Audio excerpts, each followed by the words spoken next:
Hello दोस्तों, एक छोटा सा सवाल। क्या वही ज्ञान जो शून्य से साम्राज्य बना सकता था, आज आपकी नौकरी, खुशी और परिवार के ताने बाने को भी बदल सकता है? पहले भाग में हमने नींव रखी, ज्ञान, संगति, समय, धन। अब अगला पड़ाव और गहरा है। मित्र और विश्वास से लेकर सत्ता और नीति तक, मंत्री और सलाह से, धर्म और कर्तव्य से लेकर आखिर में चरित्र की कसौटी तक। ये भाग उन सवालों का उत्तर देगा जो रोज आपकी जिंदगी के निर्णायक मोड़ पर आते हैं। किन पर भरोसा करें, कब समझौता करें और कब पीछे हटना चाहिए, किसे दोस्त कहेंगे, किसे नेता मानेंगे, और क्या आप अपने चरित्र को रोज रोज बनाते रहेंगे? यही तय करेगा आपका अगला सवाल। अगर आप तैयार हैं तो चलिए उस पर उतरते हैं जहां नीतियां शब्द नहीं, रोजमर्रा के फैसले बनकर आपके साथ चलेगी। अध्याय 10, मित्र और विश्वास। क्या हर व्यक्ति जो आपके साथ समय बिताता है सचमुच आपका मित्र है? और क्या हर मित्र पर आंख मूंद कर विश्वास करना सुरक्षित है? यही गहरी सच्चाई चाणक्य हमें बताता। मित्रता इंसान की सबसे खूबसूरत जरूरतों में से एक है। पर चाणक्य सवाल करते हैं, क्या आपने कभी सोचा है कि गलत मित्र आपके जीवन को कितना नुकसान पहुंचा सकता है? कई लोग जीवन में ऐसे साथियों से जुड़ जाते हैं जो सामने से तो दोस्त लगते हैं पर पीछे से विश्वास तोड़ते हैं। गलत मित्र न सिर्फ समय और ऊर्जा लेते हैं बल्कि जीवन की दिशा बिगाड़ देते हैं। चाणक्य का मानना है, सच्चा मित्र वही है जो मुश्किल समय में साथ खड़ा रहे। मित्र का चुनाव सोच समझकर करना चाहिए। अंधा विश्वास सबसे बड़ी भूल है। भरोसा होना चाहिए लेकिन विवेक के साथ। कल्पना कीजिए, आप पर विपत्ति आई है और सब छोड़ गए, लेकिन एक मित्र आपके साथ खड़ा है। वो दोस्त न केवल आपके आंसू पोंछता है बल्कि आपको नई ताकत भी देता है। यही मित्रता का असली अर्थ है। सीख साफ है, मित्रता जीवन का सहारा है, पर बुद्धिमानी यह है कि भरोसा करते वक्त आंखें खुली हो। सही मित्रता जीवन बना देती है और गलत मित्रता जीवन बिगाड़ सकती है। विंसेंट वैन गॉग जैसे महान कलाकार के जीवन में भी ऐसे मित्र आए जिन्होंने उसे समझा, उसे समर्थन दिया, और कुछ ऐसे भी जो केवल उसका इस्तेमाल करना चाहते थे। फर्क इसी ने डाला कि उसका आत्मबल कितना टिका रहा।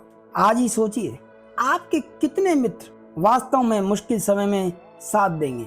अपने 3 नजदीकी मित्रों को लिखें और सोचें इनमें कौन सच्चे मायने में भरोसे लायक है। मित्र और विश्वास की कसौटी समझने के बाद अगला सवाल है, सत्ता और राजनीति में नीति कैसी होनी चाहिए? जानेंगे अगले अध्याय में। अध्याय 11, सत्ता और राजनीति।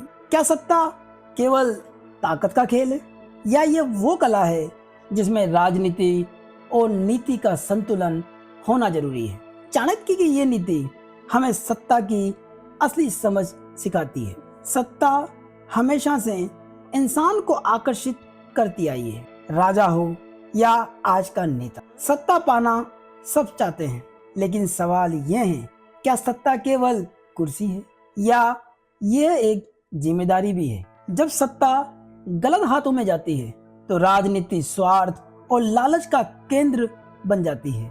लोग अपने फायदे के लिए जनता की भलाई भूल जाते हैं। यही कारण है कि कई साम्राज्य और सरकारें ढह गई। चाणक्य बताते हैं, सत्ता का मूल उद्देश्य जनता की रक्षा और विकास है। राजनीति का इस्तेमाल छल और शोषण के लिए नहीं बल्कि न्याय और स्थिरता के लिए होना चाहिए। नेता को बुद्धिमान, संयमी और धैर्यवान होना चाहिए, वरना सत्ता उसे भ्रष्ट कर देगी। कल्पना कीजिए, एक राजा या नेता जो अपने स्वार्थ को पीछे रखकर जनता की भलाई के लिए निर्णय लेता है। जनता के चेहरों पर संतोष और सुरक्षा की चमक वही है जो सत्ता की असली सफलता को दिखाती है। सीख साफ है, सत्ता को साधन बनाइए साध्य नहीं। राजनीति तब महान बनती है जब वो व्यक्तिगत लाभ नहीं बल्कि समाज की भलाई के लिए इस्तेमाल हो। अब्राहम लिंकन ने सत्ता का इस्तेमाल अपने स्वार्थ के लिए नहीं किया बल्कि दासप्रथा खत्म करने और समाज को बराबरी दिलाने के लिए किया। उनकी राजनीति आज भी ईमानदारी और साहस की मिसाल है। आज ही सोचिए, आपके पास चाहे छोटी या बड़ी किस तरह की सत्ता है। आज से हर निर्णय लेते वक्त सोचें, क्या ये कदम केवल मेरा भला करेगा या दूसरों का भी। सत्ता और राजनीति की गहराई को समझने के बाद अगला सवाल है, राजा की व्यक्तिगत नीति कैसी होनी चाहिए। जानेंगे अगले अध्याय में। अध्याय 12, राजा की नीति। क्या एक राजा की असली ताकत उसकी सेना होती है या उसकी नीति और दूरदर्शिता। चाणक्य हमें बताते हैं कि सिंहासन संभालना केवल राज करना नहीं बल्कि जिम्मेदारी निभाना है। राजा केवल एक शासक नहीं होता, वो पूरे राज्य का पालक और रक्षक होता है। चाणक्य सवाल उठाते हैं, क्या राजा केवल धन और सत्ता के लिए जीता है या जनता की भलाई के लिए। कई शासक अपने स्वार्थ और लालच में डूबकर राज्य को खो बैठे। इतिहास गवाह है कि जब राजा केवल विलासिता में डूबा तो साम्राज्य कमजोर हुआ और दुश्मनों ने उसे तोड़ दिया। चाणक्य का स्पष्ट मत है, राजा का पहला कर्तव्य न्याय और सुरक्षा है। उसे अपनी सेना, मंत्री और जनता के साथ संतुलन बनाए रखना चाहिए। राजा का निजी जीवन संयमी और अनुशासित होना चाहिए ताकि उसकी छवि सम्मानजनक रहे। हम आज के परिवेश में हमारे माननीय प्रधानमंत्री नरेंद्र मोदी को मान सकते हैं, जिनकी जीवन शैली भी संयमी और अनुशासित है। सोचिए, एक ऐसा राजा जो रात को जागकर जनता की समस्याओं पर विचार करता है, अपने भोजन से पहले प्रजा का हाल पूछता है। यही वो छवि है जिससे जनता उसे केवल राजा नहीं बल्कि रक्षक मानती। सीख साफ है, राजनीति को नैतिक से जोड़ना ही असली राजधर्म है। अगर राजा स्वयं नीति का पालन करेगा तभी जनता भी न्याय और अनुशासन का सम्मान करेगी। रानी लक्ष्मीबाई ने राजा की तरह नहीं बल्कि सच्चे नेतृत्व की तरह प्रजा का मार्गदर्शन किया। उन्होंने कठिन समय में साहस और न्याय का उदाहरण बनाकर दिखाया कि एक शासक की नीति केवल सत्ता नहीं बल्कि कर्तव्य होती है। आज ही सोचिए, आप चाहे अपने परिवार, टीम या ऑफिस के लीडर हो, क्या आप खुद वह नीति निभाते हैं जिसकी आप दूसरों से उम्मीद करते हैं। आज एक ऐसा नियम तय करें जिससे आप खुद निभाकर दूसरों के लिए मिसाल बने। राजा की नीति समझने के बाद सवाल उठता है, मंत्री और सलाहकार की भूमिका कितनी अहम होती है। जानेंगे अगले अध्याय में। अध्याय 13, मंत्री और सलाहकार। राजा चाहे कितना भी महान क्यों ना हो, अगर उसके मंत्री गलत हो तो साम्राज्य ठीक चल ही नहीं सकता। तो असली ताकत किसकी है, राजा की या उसकी सलाहकार मंडली की। किसी भी शासक का असली आईना उसके मंत्री और सलाहकार होते हैं। उनकी सलाह ही साम्राज्य की दिशा तय करती है, उन्नति की ओर या विनाश की ओर ले जाती है। अगर मंत्री चापलूस हो और केवल राजा को खुश करने में लगे हो तो वे गलत फैसले दिलवाकर पूरे राज्य को खतरे में डाल सकते। कई साम्राज्य इसी कारण ढह गए जहां राजा ने सच्ची सलाह सुनने के बजाय झूठी तारीफें सुनी। चाणक्य कहते हैं, राजा को मंत्रियों का चुनाव केवल वफादारी से नहीं बल्कि उनकी बुद्धि और चरित्र देखकर करना चाहिए। मंत्री वही होना चाहिए जो सच बोल सके, चाहे वो राजा को बुरा लगे। सही सलाहकार वही है जो राज्य और जनता के हित को अपने हिस्से ऊपर रखे। कल्पना कीजिए, दरबार में बैठा एक मंत्री चुपचाप नक्शे पर उंगली रखकर कहता है, महाराज इस रास्ते से सेना भेजी तो हार निश्चित है। उसकी ईमानदार सलाह ही युद्ध और शांति का फैसला तय कर सकती। सीख साफ है, सलाहकारों की गुणवत्ता ही किसी शासन की रीढ़ होती है। अगर आपके पास बुद्धिमान और ईमानदार सलाहकार है तो गलत रास्ता चुनना लगभग असंभव हो जाता है। आज ही सोचिए, आपके जीवन में कौन लोग ऐसे हैं जिनकी सलाह आप बिना सोचे मान लेते हैं। एक बार परखिए कि उनकी सलाह आपके हित के लिए है या केवल आपकी सहमति पाने के लिए। अब सवाल उठता है, जब मंत्री और सलाहकार सही हो तो राजा का कर्तव्य धर्म और कर्तव्य से कैसे जुड़ता है, जानेंगे अगले अध्याय में। अध्याय 14, धर्म और कर्तव्य। क्या होगा अगर कोई राजा या सामान्य इंसान सिर्फ धर्म की बातें करे लेकिन कर्तव्य निभाए ही नहीं? क्या धर्म और कर्तव्य अलग अलग चल सकते हैं? हम अक्सर धर्म को पूजा पाठ या धार्मिक अनुष्ठानों तक सीमित मान लेते हैं, लेकिन चाणक्य के अनुसार असली धर्म वही है जो हमें अपने कर्तव्यों की ओर ले जाए। सवाल है, क्या धर्म का मतलब केवल नीति रीति रिवाज है या फिर जिम्मेदारी? कई लोग धर्म के नाम पर बड़े बड़े प्रवचन सुनते हैं लेकिन अपने कर्तव्य निभाने से पीछे हटते हैं। उदाहरण के लिए, कोई पिता मंदिर जाता है लेकिन अपने बच्चों की शिक्षा पर ध्यान नहीं देता, तो यह अधूरा धर्म है। चाणक्य स्पष्ट करते हैं, धर्म और कर्तव्य अलग नहीं है।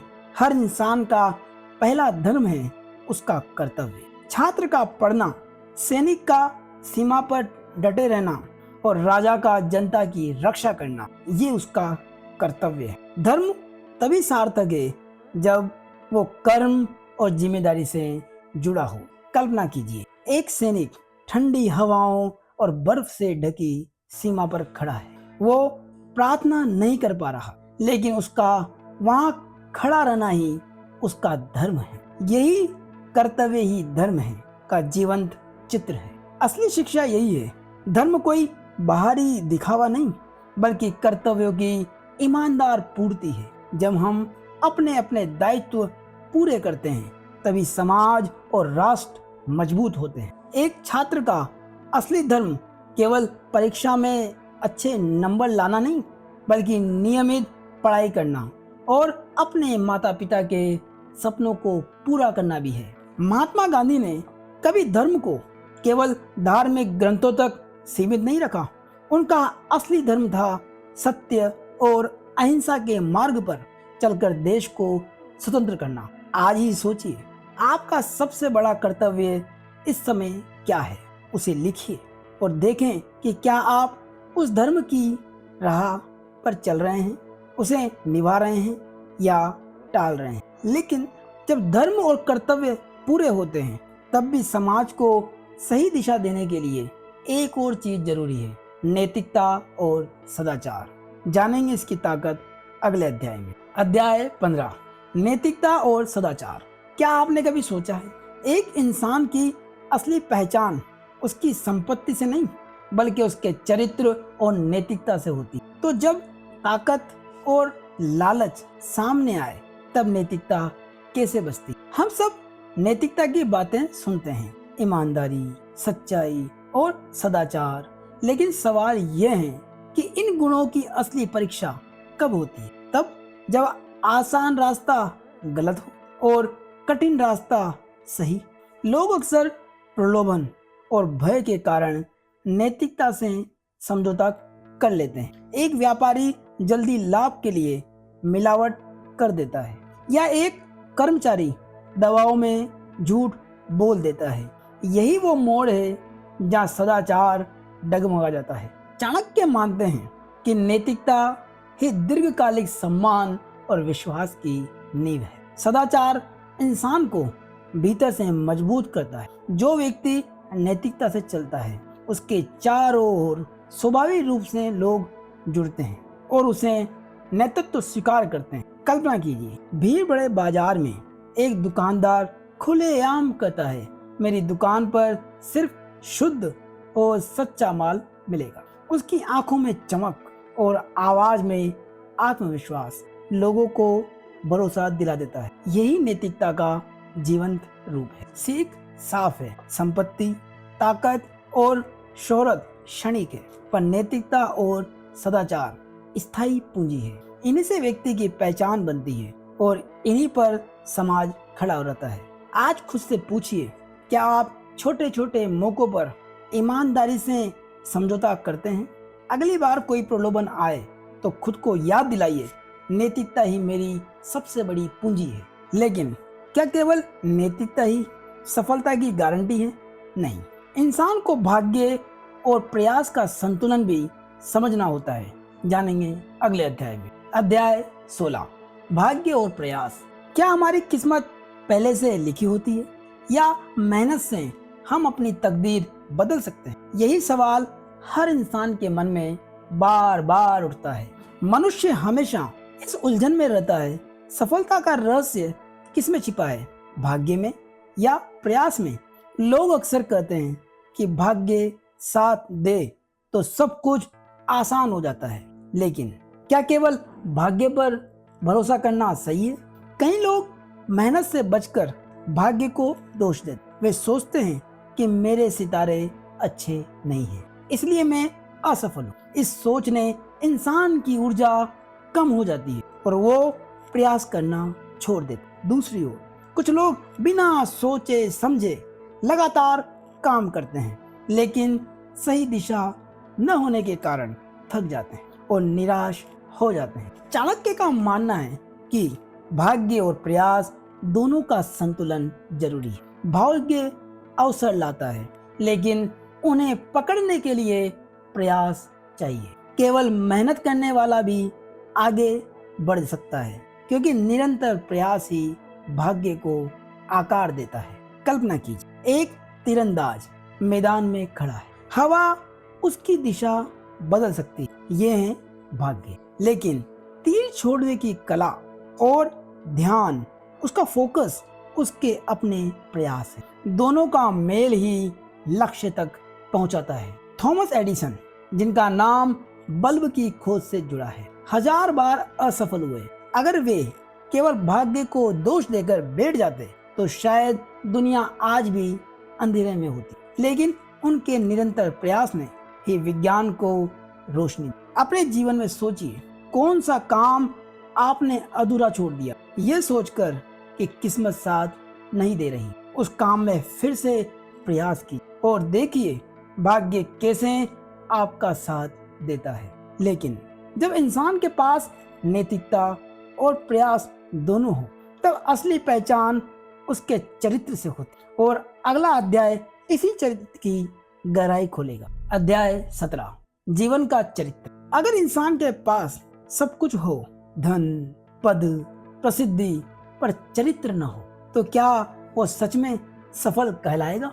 हर व्यक्ति चाहता है कि उसका नाम आदर से लिया जाए, लेकिन यह सम्मान केवल उपलब्धियों से नहीं आता, बल्कि इंसान के चरित्र से। आखिरकार चरित्र ही वो अदृश्य ढाल है जो व्यक्ति को गिरने से बचाती है। दुनिया प्रलोभनों से भरी है, कभी लालच, कभी गुस्सा, कभी गलत रास्ते का शॉर्टकट। ये सब इंसान के चरित्र की परीक्षाएं लेते हैं। कई लोग बाहर से चमकदार दिखते हैं, लेकिन भीतर से खोखले होते हैं, और यही खोखलापन उन्हें लंबे समय में गिरा देता है। चरित्र का निर्माण छोटे छोटे कर्मों से आता है। सच बोलना भले ही कठिन हो, दूसरों की मदद करना भले ही कोई देख न रहा हो, अपने वादे निभाना चाहे स्थिति कैसी भी हो, यही आदतें मिलकर एक मजबूत चरित्र का निर्माण करती है। कल्पना कीजिए, एक विशाल पेड़ जिसकी जड़ें गहरी और मजबूत हो। तूफान कितना भी आए वो डगमगाता तो है, लेकिन गिरता नहीं। इंसान का चरित्र भी ऐसे ही जड़ है जो कठिनाइयों में भी उसे सीधा खड़ा रखता है। सच्चा नेता, सच्चा मित्र और सच्चा इंसान वही है जिसका चरित्र अटल है। पेशा और ताकत तो क्षणिक है, लेकिन चरित्र ही वो विरासत है जो पीढ़ियों तक जीवित रहती है। इतिहास में कई नेता जैसे महात्मा गांधी, नेल्सन मंडेला और एपीजे अब्दुल कलाम, उनकी असली ताकत उनकी पदवी या सत्ता में नहीं थी, बल्कि उनका चरित्र था। उनकी सादगी, उनकी ईमानदारी और दृढ़ संकल्प से लाखों लोगों को प्रेरित करने की अद्भुत क्षमता। आज अपने आप से पूछिए, अगर कल दुनिया आपका नाम ले तो क्या वे आपके चरित्र की मिसाल देंगे? रोज एक ऐसा काम कीजिए जो आपके चरित्र को मजबूत बनाए, चाहे कोई देखे या ना देखे। तो दोस्तों, आपने चाणक्य की हर नीति सुनी, ज्ञान, संगति, रहस्य, धन, समय, धर्म और चरित्र। लेकिन सवाल ये नहीं है कि आपने कितनी नीतियां सुनी। असली सवाल है, आप इन नीतियों में से कितनी अपने जीवन में उतारेंगे। क्योंकि किताबें पढ़ने से इंसान ज्ञानी नहीं बनता, कर्मों से बनता। चरित्र बदलना शब्दों से नहीं, रोजमर्रा की छोटी आदतों से होता है। आपके पास अब दो रास्ते हैं। पहला, सुनकर भूल जाना और फिर वही गलतियां दोहराना जो आप अब तक करते आए। दूसरा, आज से एक कदम उठाना और उस बदलाव को अपनी पहचान बना लेना। याद रखिए, धन, शोहरत, ताकत सब खो सकते हैं, पर अगर आपके पास चरित्र है तो दुनिया आपकी गवाही देगी। दोस्तों, ये वीडियो पसंद आया हो तो लाइक करें, कमेंट करें और चैनल को सब्सक्राइब करना ना भूलें और हाइप बटन पर क्लिक करें। धन्यवाद।